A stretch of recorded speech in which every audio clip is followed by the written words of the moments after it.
Yeah, just looking at our straw pile, it's getting a bit low. But I reckon we should just about have enough for Ray's climbing again.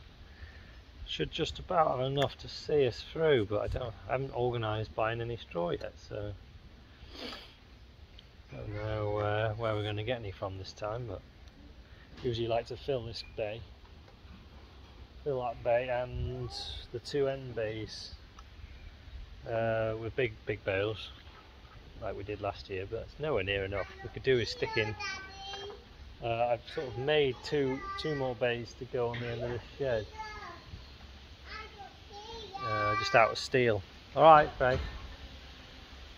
But and I've got some roof sheets, it's just finding the time to put it up.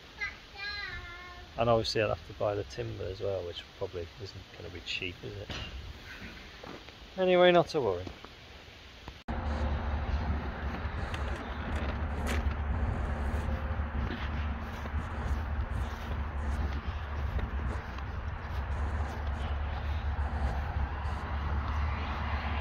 Yeah, just looking at these posts that we've left lying on the ground. The creosote ones. Bloody hell. Yeah, that creosote would make a good weed killer, wouldn't it? It's yeah, killed everything. Interesting, pretty lethal stuff. It's just yellow lines where we've laid every post down the field. So yeah.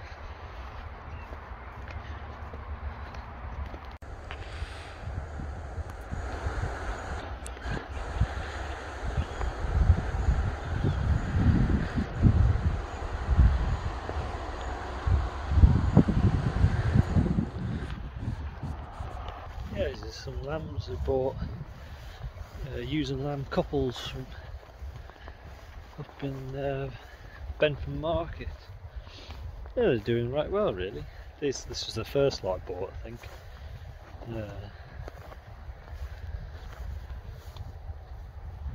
Yeah, they're all sort of hill type breed, or either like some of them are like Swaledales and a lot of them are mules.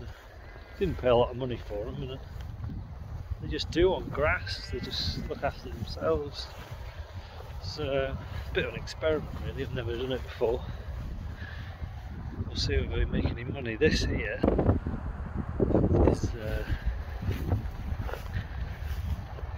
is a little paddock that I had taken off me. I actually wanted to keep for wildflower, but they've asked me whether I'll cut it and take the crop off it. I just don't know what to do. I mean, there's the odd dock in it and thistles. Not loads, but it doesn't take many thistles, does it, to spoil a bit of hay? So I don't know. I've never had much luck with selling hay, really, even though I know that it's quite in demand. There's a bit of ragwort. Obviously I have to pull the ragwort out, but that's the second piece I've seen. There's another one there. I don't think it'd be a big job to get the ragwort out, but if you set about pulling the thistles out, I think you'd be a lot longer than you'd think. And then there's a strip there that's had a bit of a ditch filled in. Just solid docks and thistles, so that'll have to be flailed. I don't know, yeah. Well, if the weather comes, we might mow it and see what we can do with it. Small bale it, maybe. But yeah, this is a pond they dug out. It was about a third of that size. They dug it out because they wanted a lake. So anyway, not to worry.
I know I've said it before, but I'm really pleased with that bucket now with that blade on. It's just, it's hard to explain, but it's just so much better.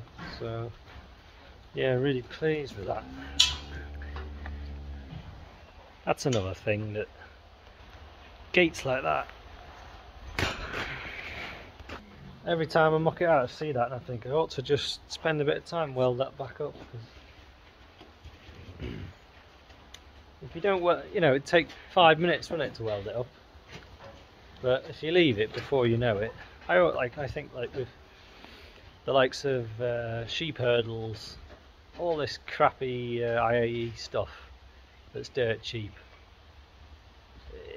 It's dirt cheap, but it does still have a cost. And I just think if you see a hurdle with a broken weld, just take it in the workshop and weld it up, because if you leave it, next time you come to use it, it'll have gone too far, and then the hurdle or the gate or whatever it is will be knackered, because it gets to a point where it's you know, it'll get that bent.